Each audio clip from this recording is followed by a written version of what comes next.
नमस्कार दोस्तों। आज की कहानी है सोमवार का दिन। यह एक हिंदी प्यार की कहानी है। कहानी शुरू होती है अब। एक दिन मैं ऑफिस में काम कर रहा था कि अचानक फ़ोन की घंटी बजी और मैंने फ़ोन उठाया और हेलो कहा। सामने से आवाज़ आई कि मैं आपसे मिलना चाहती हूँ।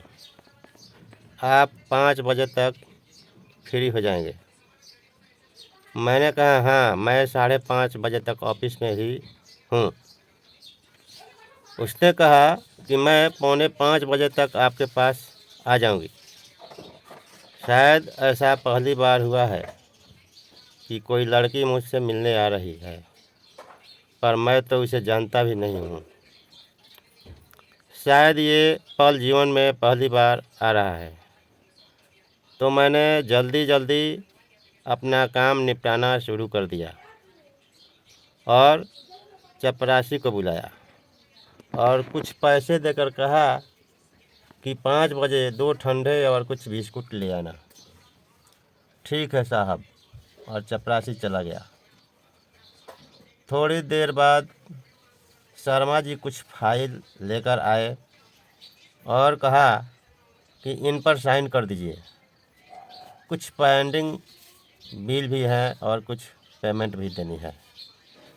मैंने जल्दी जल्दी में सभी पर साइन कर दिए और कहा कि कोई और भी काम हो तो वो भी जल्दी बता दो। शर्मा जी बोले, नहीं, फ़िलहाल तो यही है बस। मुझे तो बस इंतज़ार था उस पल का जो 4:45 बजे पूरा होगा। काम के बाद घड़ी पर नज़र गई तो 4:30 बज गए थे और मेरी नज़र उस राह पर लग गई थी जहाँ से कोई आने वाला था। मैं नहीं जानता कि वो कौन है और कैसी है। 4:45 बज गए थे और अब समय आने वाला ही था। उसके आने का इंतज़ार हो रहा था, उस पल का, और 5 बज चुके थे। बाहर राह पर कोई न था। अब गुस्सा आ रहा था कि अब तो 5 बज चुके पर कोई नज़र नहीं आ रहा था। उधर चपरासी भी आ गया। साहब, ले आऊँ ठंडा? नहीं, रुको, अभी वो चला गया। 5:15 बज गए और गुस्सा अपने चरम पर पहुंच चुका था। ये कोई मजाक है? हम यहाँ खाली बैठे हैं उसके इंतज़ार में। मैं पता नहीं कितने ख्याल दिमाग में आ रहे थे। देखा कि सभी लोग ऑफिस से जा रहे थे और मैं सोच रहा था कि अब इंतज़ार में सारी रात यहीं बैठा रहूं। सीढ़ियों पर कुछ आवाज़ें आने लगी। ऐसा लगा कि कोई ऊपर आ रहा है। समय अब 5:30 का हो रहा था। सॉरी सर, मैं लेट हो गई। उसकी ओर देखते ही मुझे ऐसा लगा कि पूरी दुनिया में शायद ही कोई उस जैसा हो। मैं तो उसे ही देखता रह गया और गुस्सा तो मानो छूमंतर ही हो गया था। मैंने उसे बैठने को कहा और ठंडा पीने को कहा और नज़र तो उस चेहरे से हट ही नहीं रही थी। बस ऐसा मन कर रहा था कि देखता ही रहूं। पूरे ऑफिस में एक ऐसी सुगंध फैली जा रही थी। मेरा दिमाग ये जानने की कोशिश कर रहा था कि ये कौन से फूल की खुशबू हो सकती है। सर, मैं आपसे इसलिए मिलने आई हूँ कि मैं एक उपन्यास लिख रही हूँ। उसमें आप जैसे लेखक तो नहीं हूँ, पर कोशिश कर रही हूँ कि कुछ बेहतर लिख सकूँ। उससे आपकी कुछ मदद चाहिए।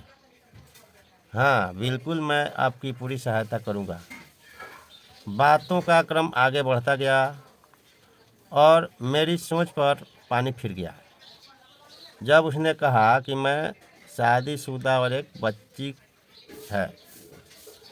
शायद मैं ही गलत ख्याल में डूबा हुआ था। बातें करते करते समय भी बीत गया। अब घड़ी में 7 बज रहे थे। शायद समय भी ज़्यादा हो गया था। इस पर उसने बोला कि अब मुझे चलना चाहिए, काफ़ी देर हो गई है। मैंने कहा कि आप कैसे जाएंगे? आपको बस स्टैंड तक ड्रॉप कर दूं या आप चली जाएगी? उसने कहा कि मैं चली जाऊंगी। फिर वो बस स्टैंड की ओर चली गई और मैं भी अपनी उदासी लिए अपने घर की ओर चल दिया। शायद कुछ पल अपने जीवन में ऐसे आते हैं जो अपनी छाप छोड़ जाते हैं और ज़िंदगी यूं ही चलती रहती है। दोस्तों, अगर आपको हिंदी लव कहानी अच्छी लगी हो तो आगे शेयर ज़रूर करें और चैनल को सब्सक्राइब करें। धन्यवाद। Thank you for watching.